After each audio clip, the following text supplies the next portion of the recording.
Hello everybody! This is our video solution to problem 1 from Quiz 12, Fall 2023, Math 307, Linear Algebra at Cal State Fullerton. Alright, let's see what we got. We have an inner product space over the complex numbers, call it V, and then we have a linear map from V to F, phi. Remember, this is a linear functional.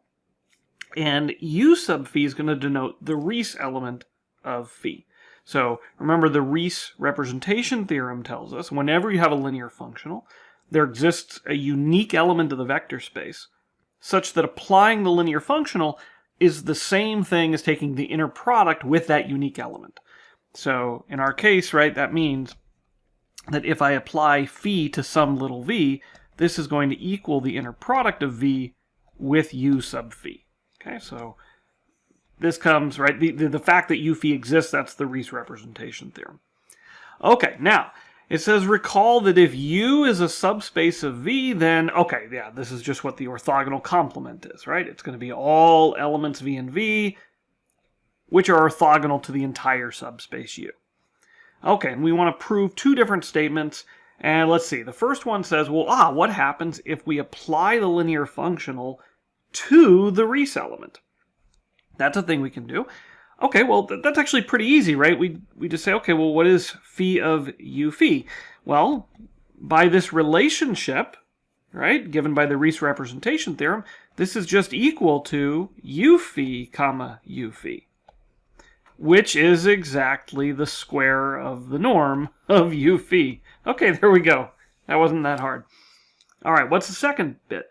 We want to show that the Riesz element is orthogonal to the null space of phi. Okay, so I need to take something in the null space. So let's let, say, v be in the null space of phi.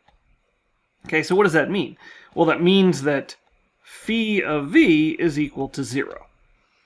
All right, and I want to show that if I take the inner product of v, or I could put the u phi in the first component, that's fine, of u phi with v, that I should get 0. Okay, but I can spin this around. This is equal to the inner product of v with u phi perp. But now vu phi, this is exactly what we get, right, from the Riesz representation theorem. This is equal to phi of v. So I get phi of v complex conjugate. But we know v was in the null space, so phi of v is 0. So this is the complex conjugate of 0, which is equal to 0. And so this shows that u phi comma v for any v in the null space is 0.